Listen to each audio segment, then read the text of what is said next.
Hello, everyone. Thank you so much for coming to our panel. This is MENA, or Middle Eastern North African Representation in Arts and Entertainment. This is now our second year in a row doing this panel. And it's actually the fifth time ever having this panel. How many of you have seen this panel before? All right, awesome, nice. To those of you, welcome back.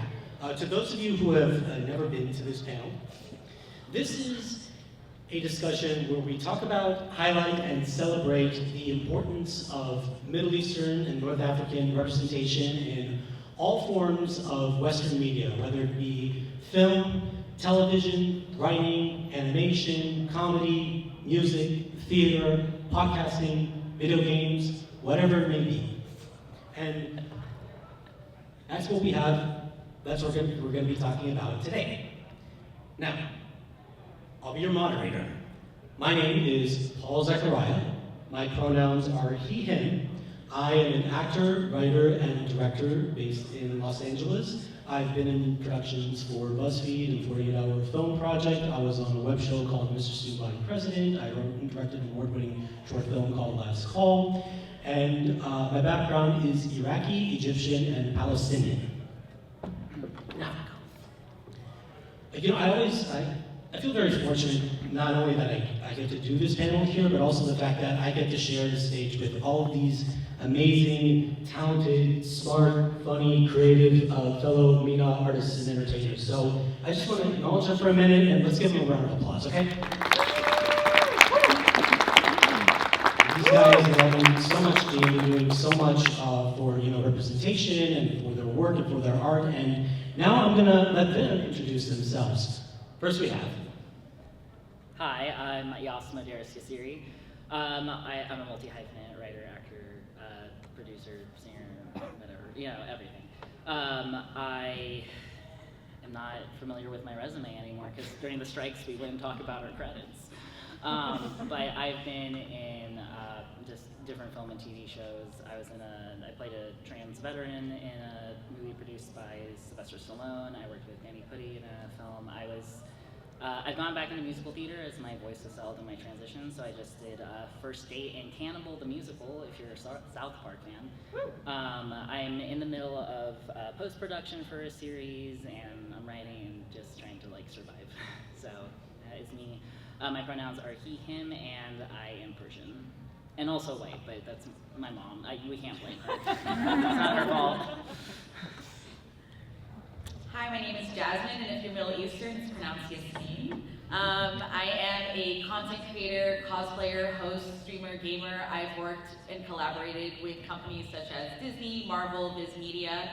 I do this for fun and for inclusivity and representation. I want to see people like me doing these things and on the big screen. My pronouns are she, they, and I am from Iraq.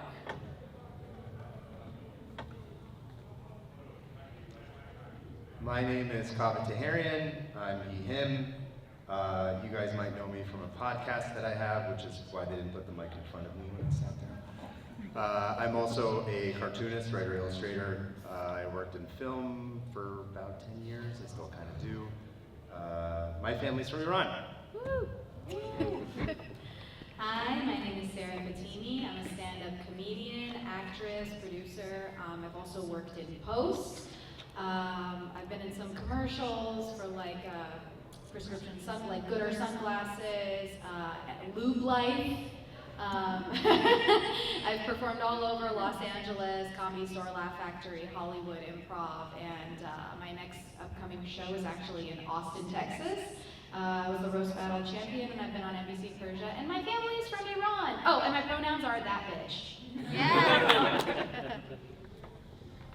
Hi, I'm Lina Khatib. I am a writer, director, photographer, and sometimes producer. My pronouns are she, her. I'm based out of Los Angeles. I've worked in film and television for about 9 years now in various forms. I also wrote and performed sketch comedy for a few years, but I transitioned out of that to focus on my short film, which is my directorial debut. I'm currently in post-production on that project, which actually won a grant from the Anthology Film Institute, and it's going to premiere at the Grove in May, which is very exciting. but that's me.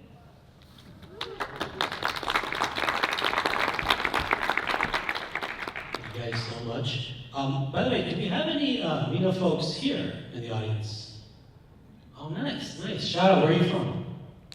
Jordan. Jordan? Nice. Syria. Syria?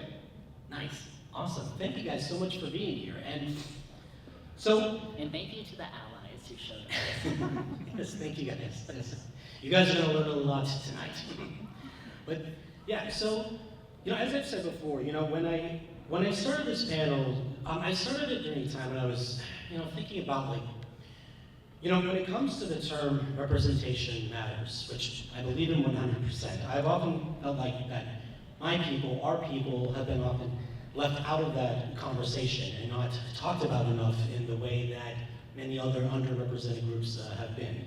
And there has been some progress over the years with more inclusion for MENA actors and MENA writers and all different kinds of artists, but it's still slowly happening. And now it's way more important than ever, given what's happening in current events, in our current times, and that's why there's been a bigger push for that now, for our voices to be heard and to not be silenced. And it's been a lot for our communities. And this leads me to my first question, which is a very simple question, but I feel like it needs to be asked. How are you? This is my response. Oh man.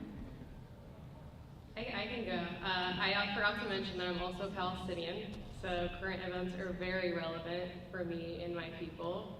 It's been a very difficult 6-7 months now since October. And it's been interesting for me in particular because that's when I started my fundraiser for my film. So I've been doing a really important career move while there's been a genocide happening, and trying to handle both at the same time has been difficult, but it's also a reminder of why it's so important that we exist in these spaces. So that's kind of how I've been doing, just kind of keeping the hope alive, remembering that being alive, being present, using your voice matters a lot, and it can save people's literal lives. And that's why it's important for us to do stuff like this, that thank you, Paul, for putting together. And I feel really honored to be here, so thank you. I feel honored that you're here. Thank you.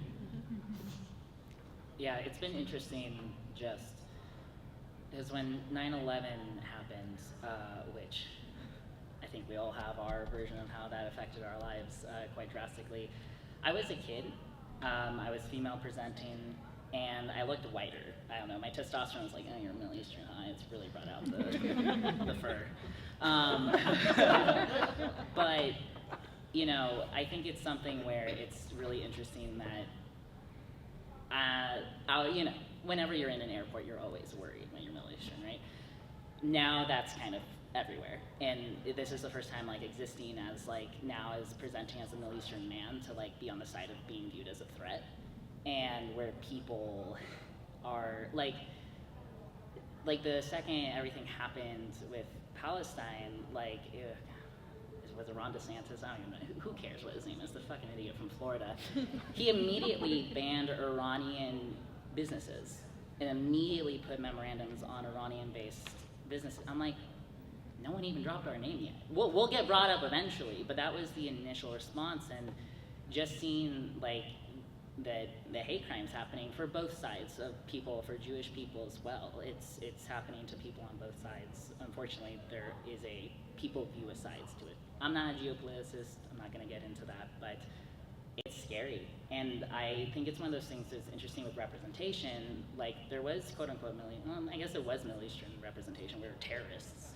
And then we went away, and I'm wondering if that's gonna come back in some way. And I'm yay rolls, but also is it gonna be terrorists again? So it's unsettling from an artistic standpoint. I always try to look for the silver lining, and this is incredibly valid. We're all very stressed, and if anything, and I said this during the last panel, and I'll say it again, I'm happy that there are spaces to have these conversations. I'm happy for social media that has opened people's eyes, and I'm sure everyone's heard of a potential ban on TikTok, and it's purely because it's being used as an educational front, which there's nothing wrong with being educated, right? And I'm happy that we're having the ability to have these conversations. It's been a very long time coming, and I'm not sure if anybody saw, but in the last couple of days, the United States consensus has officially recognized MENA as a category, and so we're not under white anymore. So I'm happy about that, and I'm happy that people are understanding and recognizing that the Middle East is more than a stereotype of an orientalization fantasy like Aladdin, set so far back and a mixture of, I don't even know. But Aladdin is always going to be brought up on this panel. It is always. I will always bring it up. It's 90% of what we have. Jasmin. But it's just really important to understand that we all have different identities. Even here, each one of us are very different from each other. Our cultures are very different. Our stories are very different. And to have these spaces to amplify them and to speak for who we are. And even though again it's a dark cloud, there's a silver lining where people get to see us shine through and realize, hey, these people are cool. And let's listen to them and hear what they have to say, and you get to finally learn who we are, and we have a place in this world more than what we were before. Oh, I feel like, as an Iranian, with the Women Life Freedom Movement in fall of 2022, it was just, my mental health took a dive, and we've been going through it for a really long time. Forever. Yeah, so honestly, I'm just tired. But like Paul said, or like everyone on this panel said, I'm very grateful that we can, power through and we're able to discuss representation of MENA people in the arts, which has been a very long time coming. I'm slightly older than everybody on this panel, so I remember 9/11 because I was in college when it happened. I remember it. Yeah, but I was an 18-year-old boy at that time who had just gotten a letter for, you have to sign up for whatever if the draft ever happens. So I remember that shit being like, oh Jesus, this is heavy.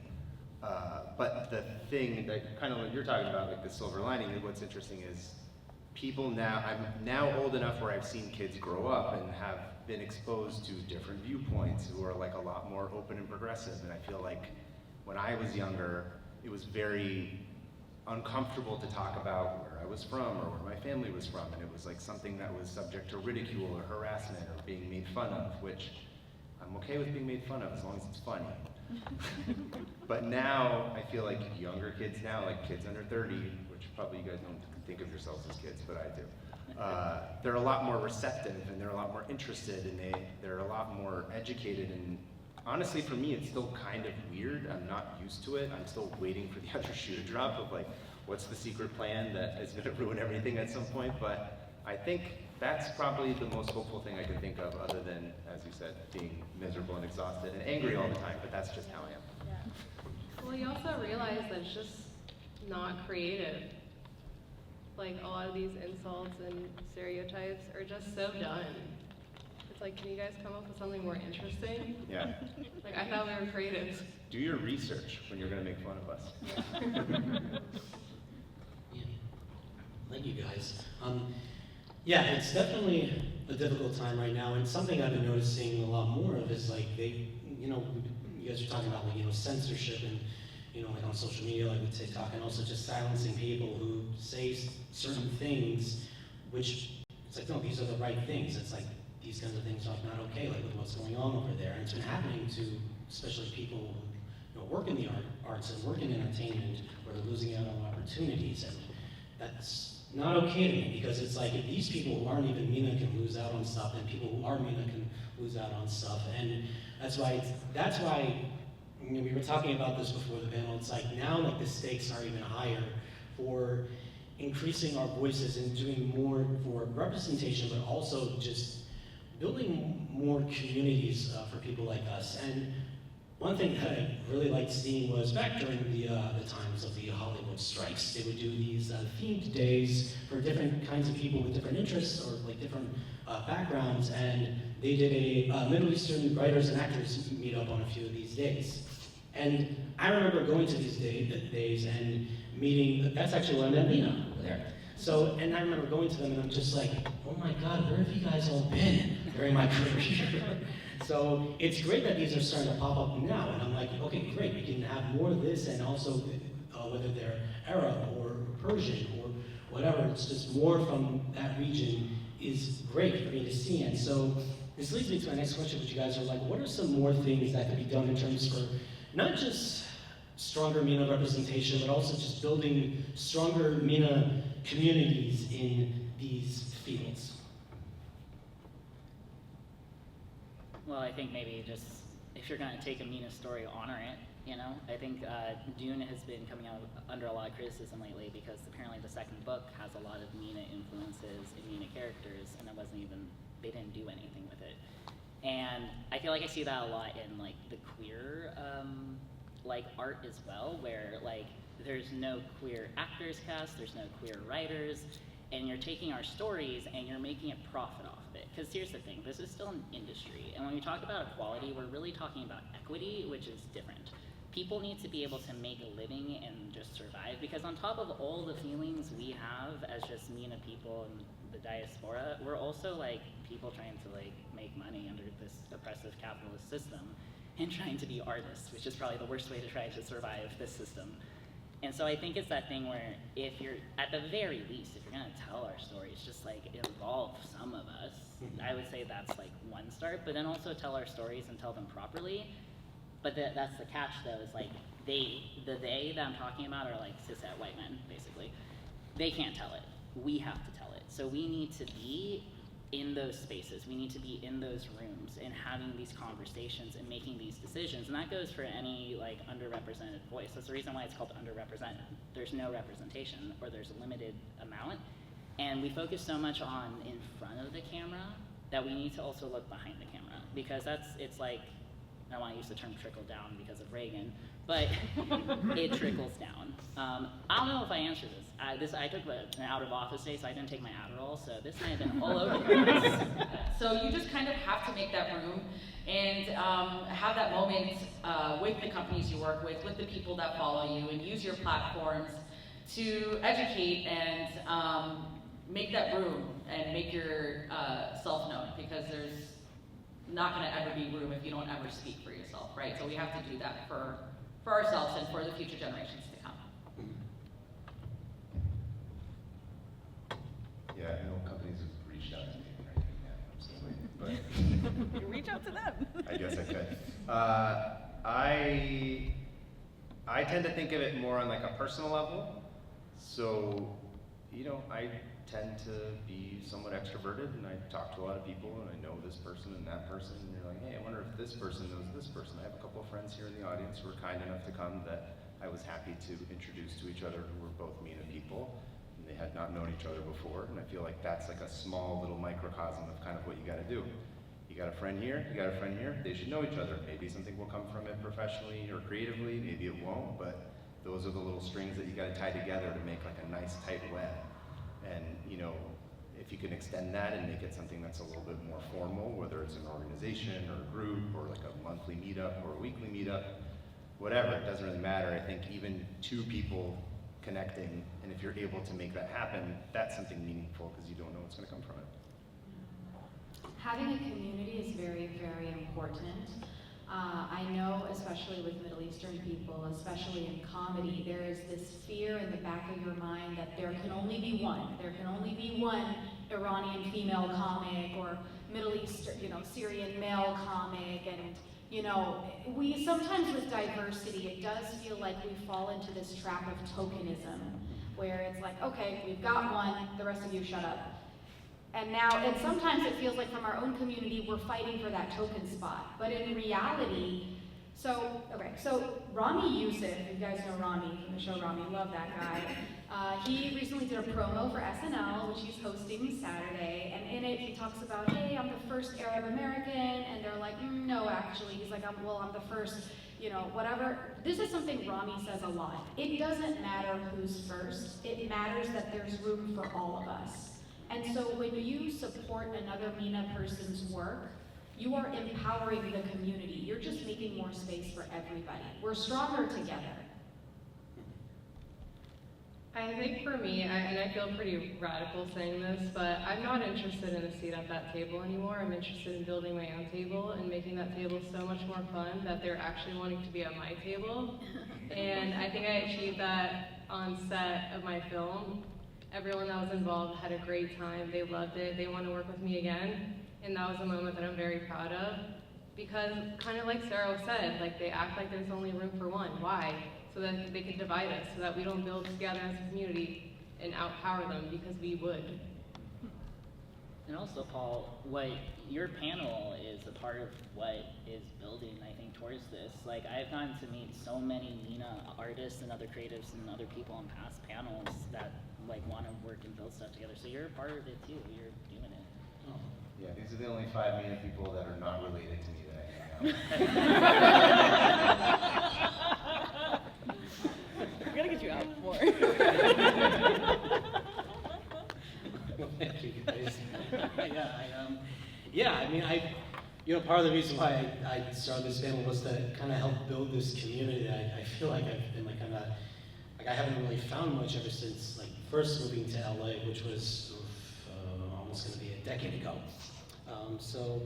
But yeah, so that's why I feel so grateful I've been able to find more people who like, do different things and come from all different places, and also just to have this stage, have this platform, especially at a place like WonderCon in the past, like at LA Comic-Con and San Diego Comic-Con, to show who we are, and also to show that we are not a monolith either. We all come from like different countries, speak different languages, follow different religions, and we are, but we all love the same food.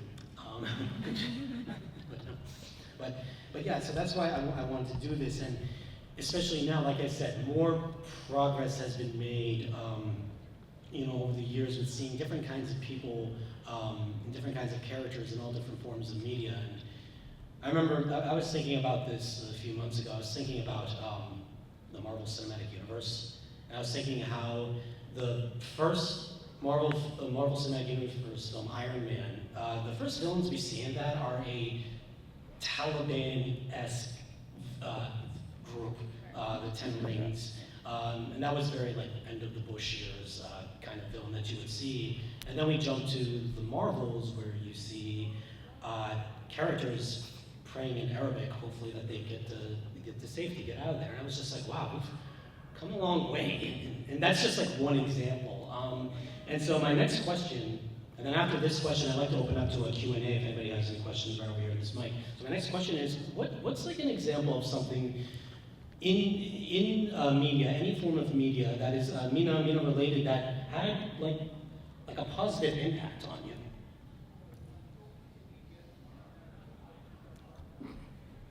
That's it, there's none. There is a As a Disney fan. I think we got a lot of MENA representation recently in the last few years, right? We do have, Gamal Khan is Pakistani, so technically she's Asian, but she is Muslim, and so we're just gonna fit her in this conversation. She's included. And in her comics, there's actually more heroes that are Middle Eastern, so we do have a Lebanese hero by the name of Amulet. And we had Scarlet Scarab, which is in the Moon Knight series, and Moon Knight himself is Egyptian. So we do have Egyptian superheroes as well. Move over, Wonder Woman. We have had, oh my God, what's his name? In Star Wars, Ezra. And he's a Persian actor, and he's very Middle Eastern coded. And so I'm glad that they found and casted the right person for this, because Star Wars has always been very heavily Middle Eastern. The first trilogy actually was filmed in Tunisia, which is a Middle Eastern country. And in Disney itself, we do have Jasmin and Aladdin, and hopefully there's more to come. I can't speak for more of that Disney get together. But, so we've had a lot of representation in video games. We just had Assassin's Creed, Mirage, and it takes place in Baghdad, Iraq. And you can actually change the language to Arabic in the game, and it's actually accurate and good, and it's not a bunch of nonsense on the screen. So I'm sure as a lot of people of color, you see actors, and you see the language they're speaking is not translating right, and it's not actually words or language at all. So we've come to the point where they're not like speaking similes, which is like the Sims language, like a made-up language. So we've been getting more representation in media and the arts, and I'm hoping that there's just even more to come. Actually, just to add to that, astonishingly, Prince of Persia had no Farsi or Persian spoken in it until like fucking 2 months ago. So you can watch that. There's cutscenes and they speak in Farsi, and it's actually kind of funny because their mouths are speaking in English and they dub them in Farsi, so it looks like a Persian soap opera that my grandmother and mother watched, which feels more authentic. But it was cool to see it. Did you see it? No, I was just gonna ask if he looks like Jake Gyllenhaal. I would say, for me, I mean, Middle Eastern people, I feel like even before, well, not before 9/11, but like for some time now have been killing it in the stand-up game. But I would say as far as on-screen representation, I really like Aliyah Shawkat. She's Iraqi-American, and she's actually very white-passing. I actually didn't know this until I watched the TV show Search Party, where she plays the lead. And it actually has nothing to do with her race or her background. There's like one scene in like season 4 in one episode where they're like, what's your lineage? And she's like, my parents are from Iraq, and that's it.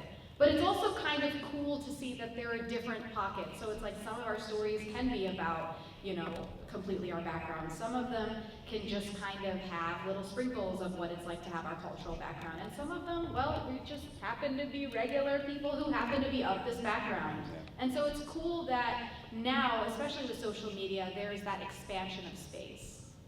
Yeah, and I think that's such a great point that you bring up, because I think that's the thing with like when we talk about diversity and representation, where it's like, you know, having it like that's like so, yes, very Middle Eastern is also very like it's important, but like Jasmine was saying, we all come from different backgrounds, and so that like story of somebody in the Middle East, it's not my story. I'm mixed and I'm the child of an immigrant, and that's gonna look so different being like an American, or like Kaveh was saying, being born at a different time.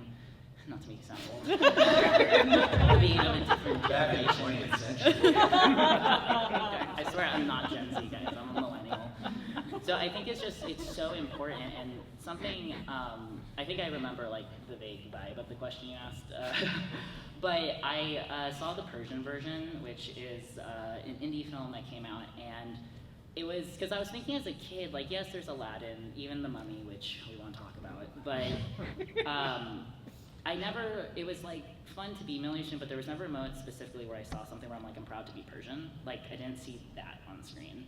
And watching the Persian version, what I thought there was like an interesting duality watching it, because on the one hand, I was like, it was so exciting to just specifically see my culture.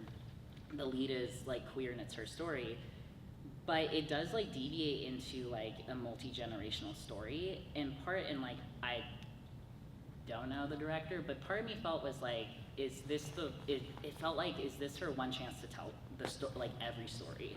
It could have been 3 separate movies. It was still so good, but I think with that scarcity culture of like, is this the one chance we get? Is this the one seat? Is this the one opportunity, especially being like a Middle Eastern woman who's directing and writing this? And so I think that impacted me in a way where I was like, yeah, we gotta like fucking show up. Like she did it. She showed up and she made an awesome MENA story with MENA people, and she can do it again. And then we all can do it too. So I think it was an interesting like duality for me, and it was a more recent one rather than like a childhood one. I feel like I have an interesting experience when it comes to feeling represented on screen, because I lived in the Middle East for a little while when I was a kid, and so I remember watching a lot of like cartoons in Arabic, like especially Western ones dubbed in Arabic. But then also I watched a lot of like films that are from the region, like a lot of like comedies and action movies. And so I was exposed to stories from the Middle East at a young age. But then I also just naturally wasn't interested in any of the movies or TV shows that did depict us as terrorists or any of the negative things. And I found myself gravitated towards like Lord of the Rings and like Star Wars and like these more fantastical stories where it didn't really matter where you were from to an extent. It was just a relatable ideology. And I also grew up a lot on Miyazaki's films, which are hugely impacted the way I see the world. And I guess I feel lucky that in a way I was shielded from some of these stories because I just wasn't interested in 24. Like, why would I want to watch that? And I also, like, I probably understood at a young age that, like, if I was going to give my hours to this, it's a way to, like, tell these people that we want more of this because, like, there is currency in our time and how we use it and how we spend it. And that's why things like boycotts are so important, right? Because you're showing that these institutions that, like, I don't really want to see this or I don't want to support this. And I think part of how we change things for the better in terms of MENA representation is that we go support these films so that there isn't the one time that she can make a film, right, with the Persian version. It's like that movie hit $1 billion, so of course now all the studios want to do another Middle Eastern story or what have you. I mean, we saw last year with Barbie in terms of women in film. And even with that, there's still studios that are scared to greenlight movies for female filmmakers. And I guess that's probably why I'm so radical, where it's like, just burn the whole table down, like just let's build our own, because what do they need to see to change things? I'm not sure. I just want to add one thing to that, and I want to make an important note. While we're saying that these spaces need to be created, they're not just meant because this conversation is now coming up for a DEI sort of situation. Like, okay, you had your spotlight, you had your woke moment. No, we actually are succeeding. And the Marvels, for example, it was the highest streaming gross amounts that Disney has ever seen. And Ms. Marvel's Disney Plus show has the highest rating out of all the Disney Plus MCU shows. So not only needs to be room for us, but we are fucking killing it. So make the room. And I think that's such an interesting point about like this idea of wokeness, where it's like people will be like, "Oh, you made a trans Middle Eastern child of an immigrant with like who's neurodivergent. That's so woke." I'm like, "Well, I exist, you know." and they do that with so many different types of people, where it's like, no, it's not woke. It's just not everyone's a cishet white man. Like, and I'm sorry, our stories are probably more interesting. I'm not sorry, it's true. No, they're definitely more interesting. I can't see another man going through a middle-aged crisis and he decides to climb Mount Everest or something. It's like, dear God. I think that's a book. It's called It's in the Air. Before we start the Q&A, if anybody has any questions, you can start lining up now. But I saw this post that I felt like I needed to share, and talking about with everything that's happening over there. And this is what this person said. It was on Twitter. It's, people living in the Middle East are not some special species that becomes more immune to tragedy the more they experience it. They are humans who are suffering at levels that are almost inconceivable. And to believe otherwise is to justify your cold indifference. And that's why I feel like there's been a lot of cold indifference for like a long time, and not wanting to see us and give us like opportunities to raise our voices and tell our stories, because they think, oh, well, they're just used to like not doing this kind of thing. Well, it's like, no, it's like there are many of us coming out now and wanting to do that and need to do that and just wanting to share these stories. And that's why it needs to come from us rather than them. Because it's like we are a lot stronger and a lot louder than you think. Man, you gotta warn us, Paul. I'm like crying. I'm about to cry. And also, things like chocolate homeless does not exist. So it should come from us. Yeah. Yeah. We do have a question now. Hello. Start off with your name, please. My name's Aaron. Can you move the mic closer to your mouth? Better? Yes. Okay. Hi. My name's Aaron. So my question is, well, first of all, I want to say so I'm Mexican, and part of my culture, we have a lot of like folklore, folktales, a lot of urban legends that lend themselves to good stories that end up being adapted to either series, film. So my question is, are there any MENA folklore, folktale that you've seen and you want to be adapted, or that you feel that you know that haven't been, that you would like to see brought to a larger audience in a whatever manner you want, I guess? I think there are multiple different kind of stories, and yes, there's a lot of folklore, especially in... Yeah, how much time you got? Yeah, You've already seen a lot, too. there's literally the Shahnameh, which is what, 1,000 pages? Yeah. That's a big, big book of just all different kinds of folklore. It's literally called the Book of Kings. Yeah, literally. But yeah, I think along with folklore, I think personally everybody's story should be told. I think if you want to do it, you should create it. Because like I said, it doesn't matter who's first. It matters that there's room for everybody and everybody's stories. You know, it's an interesting question about folklore because if you have a Middle Eastern father, you don't know what's real and what's not. Like, you are told. Or what's conspiracy, but actually. I know. I feel like you're like they will just if you ask them a question about life or like something, they'll just pull something out of their ass, and it's so believable. And it's just or like if you have an uncle, like it's. So I think there's also, and I think that's what's so fun too. It's just like our personal family folklore too. And also, like, how many Arabian Nights are there? 1001. 1001. Like, maybe also we could, like, there's great stories that had been told by white people that maybe didn't land the way they should have. So I think there's also, we can maybe retell ones that have already been told. Yeah, I think, kind of to your point too, like, you don't know what sounds made up and what's real. You know, if your family's from Iran, you basically, within the past 40 years, saw an entire country collapse, and you've heard of, like, the most insane set of stories of how people escaped that country and came here. And they all sound made up because you're like, that didn't really happen. Are you serious? And you're like, nope, it absolutely did. And any one of those stories are just filled with enough drama and chaos and tension, and like, the stakes are super high. You could just take your pick, and it would make a great movie, I think. Yeah. So first of all, that question was really creative, and I really like it, so I commend you on that. There is a lot of folklore in both Middle Eastern and Islam as well, which is not the same thing, but they're often intertwined. And so you've seen some already. So genie is actually a play on the word jinn, and jinn are spiritual creatures in Islam and in Middle Eastern folklore. So if we're talking about the mystical aspect, Islam actually does believe in ghosts, and it believes in witches, and it believes in these spiritual entities, which can be good or bad. Kind of if you've seen Avatar or Korra, they talk about the spirit world, there's some good and there's some bad. So it doesn't have a good or a bad entity. In terms of more realistic and historical aspect, the Middle East is rich, full of culture and history.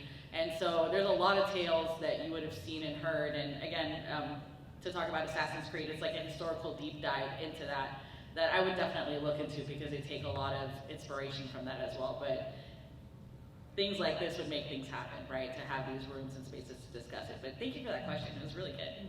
Yeah. And I've actually written a couple of things that are inspired by.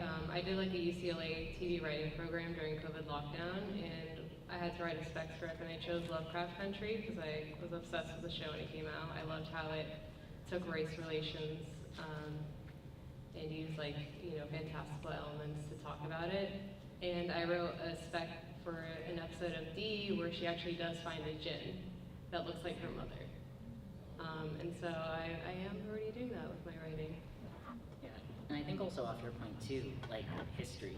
We have such rich history, and it's so vibrant, and like our culture is just so filled with life and food and music and color, and it's so vibrant and it's so beautiful and it's so passionate and like lyrical, like poetic, like, you know, if you translate like conversations in Farsi, it's like just like poetry, it's just like chill, you know, it's just like we're such a passionate people that there's so many just amazing stories that we could tell besides our own personal ones of the people who came before us too.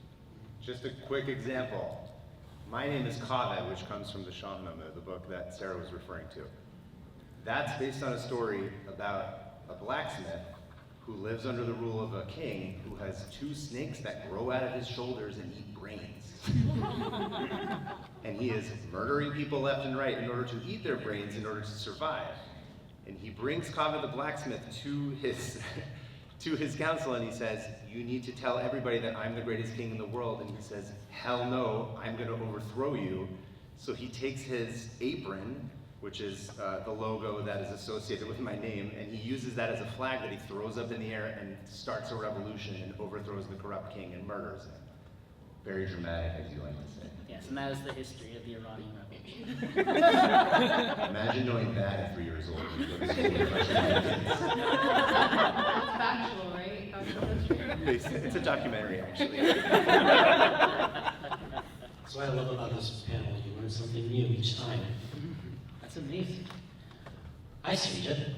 Hi. This is my friend. I'm Srijit Nair. I've watched this panel from its conception to now. This actually does follow up from your question. Have you guys heard of the story of Sinbad? Yep. Oh, yeah. Oh yeah. So it's quite funny. I was actually rewatching those movies today because there were like a bunch of movies.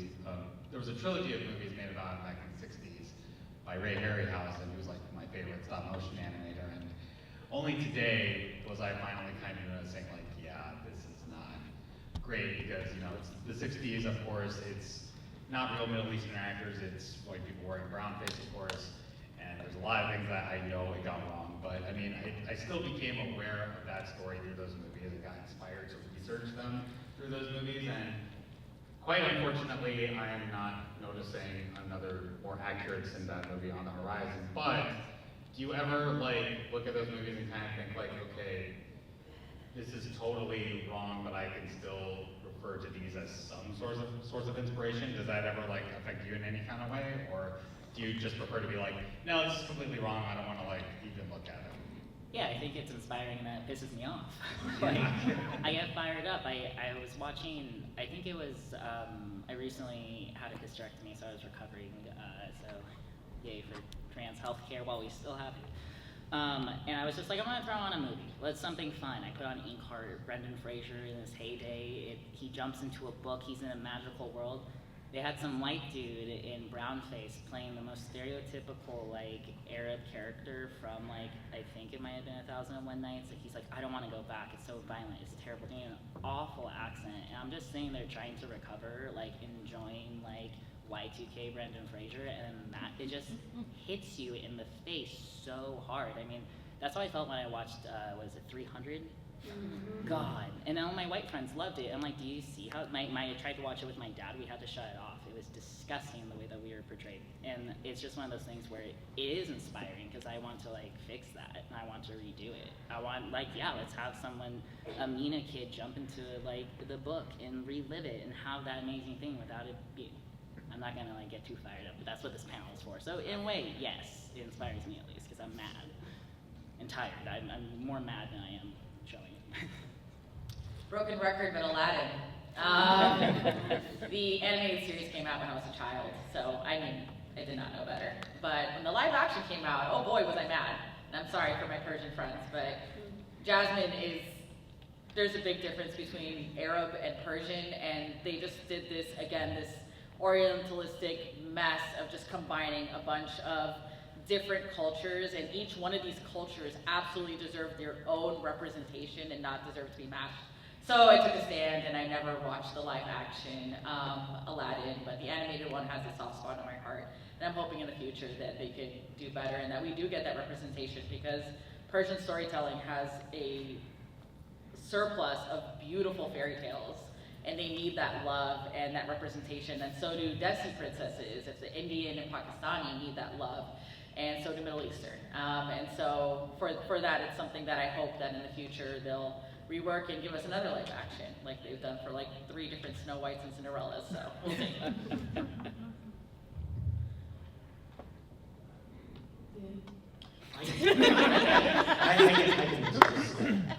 So I haven't watched any of these like old Sinbad films or anything like that. I'm not 100% familiar with it. Like I'm sure it was pretty dated for like what they were doing back then. But I feel like if we are to see something like that now, you know what I was thinking about? I was thinking about who mentioned like the idea of like a young MENA boy jumping into a book of like stories. Yeah. So I was thinking about something like that, and there are a couple of films I love, Moana and Coco, and something that both those films have in common is a young character, a kid, a person of color who gets transported into like something, or like goes on an adventure and discovers something about their heritage, about their culture, through something fantastical, something magical. And it happened like, you know, with Coco, it was Mexican, and then with Moana, Pacific Islander. And I want to see something like that, but with like a young MENA boy or girl, and go into discovering something about their history, about their culture, and really loving it, and like recognizing it, and like really like understanding it. So I know that's something I would like to see, whether it's like a Sinbad tale or something completely original, I would like to see that. Now, one last question. I'm gonna have it come from me, and is there anything that you guys want to plug in that you're doing right now in your fields, like in your work, in your art, whether it is something that you're doing for like MENA representation or just something that you want to share with everybody before we wrap up? Tomorrow here, not in this room, but at 4 p.m., I'm actually, I put together a transmasculine representation in the arts, so similar to this, focusing on transmasculine issues. If you want to come support, so I'm going to plug that. Go do it. Anything you guys want to plug in?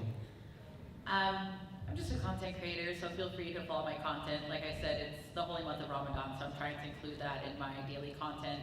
And we have a celebration called Eid, which is like a 3-day big celebration at the end. So if you guys want to follow me on my social media, it's Jasmin Joestar, just like spelled over here. That'd be awesome, and I'd love to follow you guys back. I usually exhibit at these conventions. I decided to take a vacation on this one and just hang out and walk around and talk to people. It wasn't a very funny pitch, but I promise my books are funny.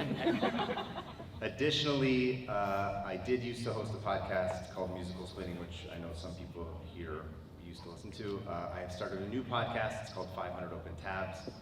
My co-host and I take a random tab that we've had on our phones that we've had not the time to read for months, often years. And then we finally actually sit down and read them and then tell the story to the other person, not knowing before we record the episode what the other person's going to talk about. In that case, me, the person, is the MENA representation in that podcast. It's fun. It's a nice space where I get to. We've just started it this year. We've done a few episodes, but the more we do it, the more I'm comfortable bringing up different random experiences or funny things that I've noticed growing up, or jokes or stuff that I hear in English that reminds me of Farsi, and it just ends up being more and more ridiculous. Like the tone of the podcast is meant to be fun and exploratory, and I even got to do one a couple of weeks ago where I took like a good 10 minutes, 15 minutes out of the show to just explain what Nowruz was, which is the Persian New Year that happened on the first day of spring. If you don't know what that is, go listen to 500 Open Tabs. So like I said, my next show is in Austin, but I'm still booking for April. You guys are at WonderCon. I'm assuming that some of you are local. I'm actually doing a show at the Bellflower Stand-Up Comedy Club on April 20th at 8 p.m. with Ahmed headlining. And I post all my show dates on my Instagram, which is at Sarah Fatemi Official. I also do sketches like about Nowruz. I recently did a 12 days of Persian New Year. But I also have non-identity sketches as well. I can actually be very problematic. I got something for everybody, and it might make you mad, but awesome. Yeah, that's what I got. Like I mentioned earlier, I'm in post-production right now. My short film is going to premiere at the Anthology Film Festival at the Grove in May. If you want to learn more, you can follow me on Instagram. It's just at Lina the Khatib, my last name. Yeah, that's it so far. And something Kaveh said, I think just to leave some people with, is showing up as your authentic self, which as a trans person, that's, I know very well, is huge. That's massive amounts of representation. I was literally in a South Park musical, Cannibal the Musical, and one of my castmates came up to me afterwards and said, my Persian friend came to me and was really happy to see you in it. I'm just playing a horny 19-year-old trying not to die in like 1800 Colorado. Nothing to do with it, but it made someone feel seen and it made some sort of community.